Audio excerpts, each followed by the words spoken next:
हरे कृष्णा।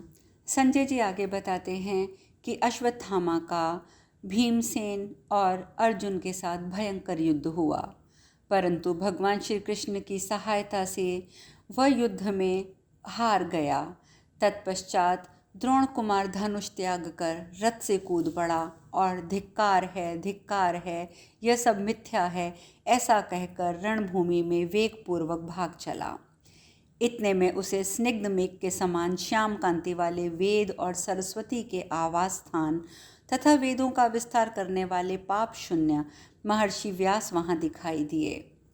कुरुकुल श्रेष्ठ पुरुष महर्षि व्यास को सामने खड़े देख द्रोण कुमार का गला आंसुओं से भर गया।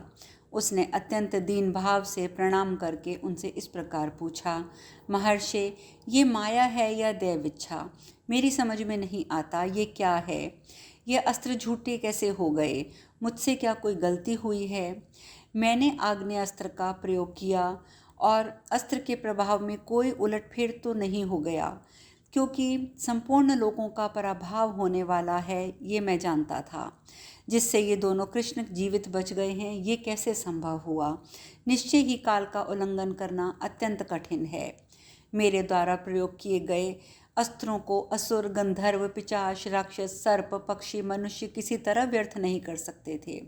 तो फिर मेरा आग्नेयास्त्र केवल एक अक्षौणी सेना को जलाकर शांत कैसे हो गया? मैंने तो अत्यंत भयंकर और सर्वसंहारक अस्त्र का प्रयोग किया था। फिर उसमें किस कारण से इस मर्त्य धर्मा श्री कृष्ण और अर्जुन का वध नहीं हुआ? भगवान महामुने, मैंने जो आपसे प्रश्न किया है, इसका मुझे यथार्थ उत्तर दीजिए। मैं सब कुछ ठीक ठाक सुनना चाहता हूँ।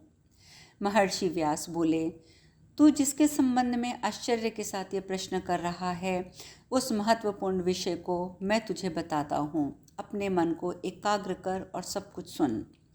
जो हमारे पूर्वजों के भी पूर्वज भगवान नारायण हैं, वे ही अग्निदेव, जगन्नाथ, लोककर्ता, स्वयं ही सब कुछ करने में समर्थ हैं। वे संपूर्ण जगत के आदि कारण तथा स्वयं आदि अंत से रहित हैं। अपनी मर्यादा से कभी च्युत न होने के कारण ही वे अच्युत कहलाते हैं। श्रुतियों और महर्षिगण उन्हीं की तत्व का विवेचन करते हैं, अतः उन जगदीश्वर को समस्त प्राणी मन में भी जीतने में असमर्थ हैं। वे विश्व विधाता भगवान एक समय किसी विशेष कार्य के लिए धर्म के पुत्र रूप में अवतीर्ण हुए थे। अग्नि और सूर्य के समान महातेजस्वी उन भगवान नारायण ने हिमालय पर्वत पर रहकर अपनी दोनों भुजाएं ऊपर उठाए हुए कठोर तपस्या की थी। उन कमल नयन श्री हरि ने 66,000 वर्षों तक केवल वायु पीकर उन दिनों अपने शरीर को सुखाया था। तदंतर उससे दुगने काल तक फिर भारी तपस्या करके उन्होंने अपने तेज से पृथ्वी और आकाश के मध्यवर्ती आकाश से भर दिया था। तात उस तपस्या से जब वे साक्षात ब्रह्म स्वरूप स्थित हो गए, तब उन्हें उन भगवान के विश्वेश्वर के दर्शन हुए, जो संपूर्ण विश्व की उत्पत्ति स्थान और जगत के पालक हैं, जिन्हें पराजित करना अत्यंत कठिन है। संपूर्ण देवता जिनकी स्तुति करते हैं और जो सूक्ष्म से भी सूक्ष्म और महान से भी महान हैं। वे रू अर्थात दुख को दूर करने के कारण रुद्र कहलाते हैं। ब्रह्मा आदि लोकपालों में वे सबसे श्रेष्ठ हैं। पापहारी, कल्याण की प्राप्ति कराने वाले तथा जटाजूटधारी वे सबको चेतना प्रदान करते हैं और साथ ही स्थावर जंगम प्राणियों के परम कारण हैं। उन्हें कहीं कोई नहीं रोक सकता। उनका दर्शन करना बड़ी कठिनाई से होता है। वे दुष्टों पर प्रचंड कोप करने वाले हैं। उनका हृदय विशाल है। वे सारे क्लेशों को हर लेने वाले तथा सर्वसंहारी हैं। साधु पुरुषों के प्रति उनका हृदय अत्यंत उदार है। वे दिव्य धनुष और 2 तरकश धारण करते हैं। उनका कवच सोने का बना हुआ है। वे अत्यंत बल और पराक्रम से संपन्न हैं। वे अपने हाथों में पिनाक और वज्र धारण करते हैं। उनके एक हाथ में त्रिशूल चमकता है। वे फरसा, गदा, लंबी तलवार लिए रहते हैं। मुसल, परिग और दंड भी उनके हाथों की शोभा बढ़ाते हैं। उनकी अंग कांति उज्ज्वल है। मस्तक पर जटा, उसके ऊपर चंद्रमा का मुकुट धारण करते हैं। उनके श्री अंग में बागंबर शोभा देता है। उनकी भुजाओं में सुंदर बाजूबंद हैं, गले में नागमय युगोपवीत शोभा पाते हैं। वे अपने पार्षद स्वरूप संपूर्ण भूत समुदायों से सुशोभित हैं।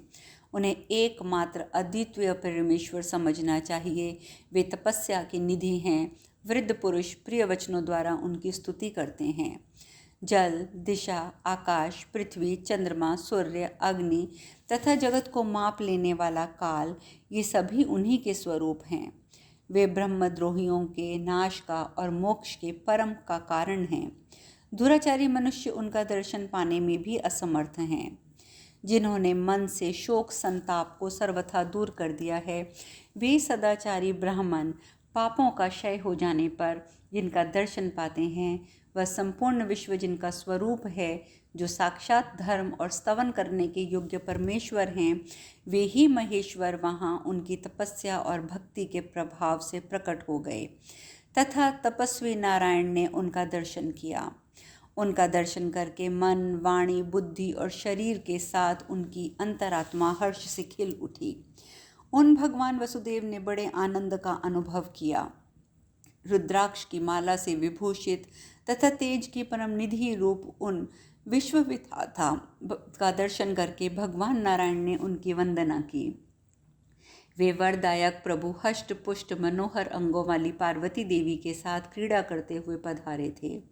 वह अजन्मा, ईशान, अव्यक्त, कारण स्वरूप और उनकी महिमा से कभी च्युत न होने वाले परमात्मा को उनके पार्श्व स्वरूप भूतोगणों ने घेर रखा था। कमल नयन भगवान श्री हरि ने पृथ्वी पर दोनों घुटने टेक कर, मस्तक पर हाथ जोड़कर अंधकासुर का विनाश करने वाले उन रुद्रदेव को प्रणाम किया और भक्ति भाव से युक्त हो उन भगवान विरूपाक्ष की भी वे सब प्रकार से स्तुति करने लगे। श्री नारायण कहते हैं, सर्वश्रेष्ठ आदिदेव, जिन्होंने इस पृथ्वी में समाकर आपकी पुरातन दिव्य सृष्टि की रक्षा की थी तथा जो इस विश्व की भी रक्षा करने वाले हैं, वे संपूर्ण प्राणियों की सृष्टि करने वाले प्रजापति गण भी आपसे ही उत्पन्न हुए हैं। देवता, असुर, नाग, राक्षस, पिशाच, मनुष्य, गरुड़, सभी पक्षी, गंधर्व, यक्ष आदि जो पृथक पृथक प्राणियों के अखिल समुदाय हैं, उन सबको हम आपसे ही उत्पन्न हुआ मानते हैं। इसी प्रकार इंद्र, यम, वरुण, कुबेर का पद, पितरों का लोक, विश्वकर्मा की सुंदर शिल्पकला आदि का आविर्भाव भी आपसे ही हुआ है। शब्द और आकाश, स्पर्श और वायु, रूप और तेज, रस और जल तथा गंध और पृथ्वी की उत्पत्ति भी आपसे ही हुई है। काल, ब्रह्मा, वेद, ब्राह्मण, ये संपूर्ण चराचर जगत भी आपसे ही उत्पन्न हुआ है। जैसे जल से उसकी बूंदें विलग हो जाती हैं और क्षीण होने पर काल क्रम से वह पुनः जल में मिलकर उनके साथ एक रूप हो जाती हैं, उसी प्रकार संपूर्ण भूत आपसे ही उत्पन्न होते हैं, आप में ही लीन होते हैं। ऐसा जानने वाला विद्वान पुरुष आपका सायुज्य प्राप्त कर लेता है। अंतःकरण में निवास करने वाले दो दिव्य एवं अमृत रूपी पक्षी ईश्वर और जीव हैं। 7 धातु रूप 7 पीपल हैं जो उनकी रक्षा करने वाले हैं। वेदवाणी ही उन वृक्षों की विविध शाखाएं हैं। दूसरी भी 10 वस्तुएं इंद्रियां हैं जो 5 भौतिक शरीर रूपी नगर को धारण करती हैं। ये सारे पदार्थ आपके ही रचे हैं, तथापि आप इन सब से परे हैं। भूत, वर्तमान, भविष्य और अजय काल, ये सब आपके ही स्वरूप हैं। यहाँ संपूर्ण लोग आपसे ही उत्पन्न हुए हैं। मैं आपका भजन करने वाला भक्त हूँ, आप मुझे अपनाइए। अहित करने वालों को रखकर मेरी हिंसा ना कीजिए। आप जीवात्मा से अभिन्न अनुभव किए जाने वाले सबके आत्मा हैं। ऐसा जानने वाला विद्वान पुरुष विशुद्ध ब्रह्म भाव को प्राप्त होता है। देववर्य, मैंने आपके सत्कार की शुभ इच्छा लेकर यह स्तवन किया है। स्तुति के सर्वथा योग्य आप परमेश्वर का मैं चिरकाल से अन्वेषण कर रहा था। जिनकी भली भांति स्तुति की गई है, ऐसे आप अपनी माया को दूर कीजिए और मुझे अभिष्ट दुर्लभ वर प्रदान कीजिए। व्यास जी कहते हैं, द्रोण कुमार, नारायण ऋषि की इस प्रकार स्तुति करने पर अचिंत्य स्वरूप पिनाकधारी नीलकंठ भगवान शिव ने वर पाने के सर्वथा योग्य उस देव प्रधान नारायण को बहुत से वर दिए। श्री भगवान बोले, नारायण, तुम मेरे कृपा प्रसाद से मनुष्यों, देवताओं, गंधर्वों से भी असीम बल पराक्रम से संपन्न होगे। देवता, असुर, बड़े बड़े सर्प, पिशाच, गंधर्व, यक्ष, राक्षस, सुपर्ण, नाग, समस्त पशु योनियों में सिंह, व्याघ्र आदि प्राणी भी तुम्हारा वेग नहीं सह सकेंगे। युद्ध स्थल में कोई देवता भी तुम्हें नहीं जीत सकेगा। शस्त्र, वज्र, अग्नि, वायु, गीले सूखे पदार्थ, स्थावर एवं जंगम प्राणियों के द्वारा ही कोई मेरी कृपा से किसी प्रकार तुम्हें चोट नहीं पहुंचा सकता। तुम समरभूमि में पहुंचने पर मुझसे भी अधिक बलवान हो जाओगे। तुझे मालूम होना चाहिए, इस प्रकार श्री कृष्ण ने पहले ही भगवान शंकर से ये वरदान पा लिए हैं। वे ही भगवान नारायण श्री कृष्ण के रूप में अपनी माया से इस संसार को मोहित करते हुए विचर रहे हैं। नारायण के ही तप से महामुनि नर प्रकट हुए हैं, जो इन भगवान के ही समान शक्तिशाली हैं। तू अर्जुन को सदा उन्हीं भगवान का नर अवतार समझ। ये दोनों ऋषि प्रमुख देवता ब्रह्मा, विष्णु, रुद्र से ही विष्णु स्वरूप हैं और तपस्या में बड़े चढ़े हैं। ये लोगों को धर्म मर्यादा में रखकर उनकी रक्षा के लिए युग युग में अवतार ग्रहण करते हैं। महामते, तू भी भगवान नारायण के ही समान ज्ञानवान होकर उनके ही जैसे सत्कर्म और भारी तपस्या करके उसके प्रभाव से पूर्ण तेज और क्रोध धारण करने वाले रुद्र भक्त हुआ है। और संपूर्ण जगत को शंकरमय जानकर उन्हें प्रसन्न करने की इच्छा से तूने नाना प्रकार के कठोर नियमों का पालन करते हुए अपने शरीर को दुर्बल कर डाला था। ये तुझे स्मरण होगा। मानद, तूने यहाँ परम पुरुष भगवान शंकर के ध्वज विग्रह की स्थापना करके होम, जप, उपहारों द्वारा उनकी आराधना की थी। विद्वान, इस प्रकार पूर्व जन्म के शरीर में तुझसे पूजित होकर भगवान शंकर बड़े प्रसन्न हुए थे और उन्होंने तुझे बहुत से मनोवांछित फल वर प्रदान किए थे। इस प्रकार तेरे और नर नारायण के जन्म, कर्म, तप और का योग पर्याप्त है। नर नारायण ने शिवलिंग में और तूने प्रतिमा में प्रत्येक युग में महादेव जी की ही आराधना की है। जो भगवान शंकर को सर्वस्वरूप जानकर शिवलिंग में उनकी पूजा करता है, उसमें सनातन आत्मयोग, आत्म परमात्मा के तत्व को जानने का ज्ञान तथा शास्त्र योग, स्वाध्याय जनित ज्ञान प्रतिष्ठित होते हैं। इस प्रकार आराधना करते हुए देवता, सिद्ध, महर्षिगण लोक में एकमात्र सर्वोत्कर्ष भगवान शंकर से भी अभीष्ट वस्तु की प्रार्थना करते हैं, क्योंकि वे ही सब कुछ करने वाले हैं। ये श्री कृष्ण भगवान शंकर के भक्त हैं और उन्हीं से प्रकट हुए हैं। अतः यज्ञों द्वारा सनातन पुरुष श्री कृष्ण की आराधना करनी चाहिए।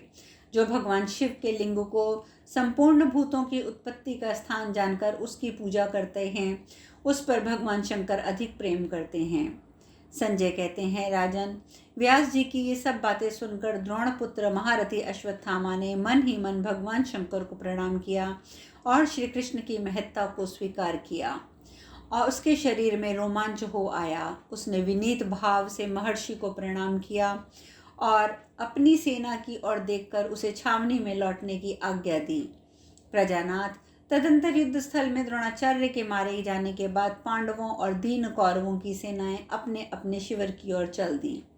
इस प्रकार वेदों के पारंगत विद्वान द्रोणाचार्य 5 दिनों तक युद्ध तथा शत्रुओं का संहार करके ब्रह्मलोक में चले गए।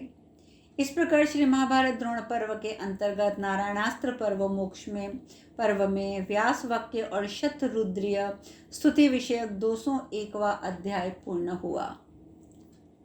धृतराष्ट्र ने पूछा, संजय, दृष्टिद्युम्न के द्वारा अतिरथी वीर द्रोणाचार्य के मारे जाने पर मेरे और पांडु पुत्रों ने आगे क्या किया?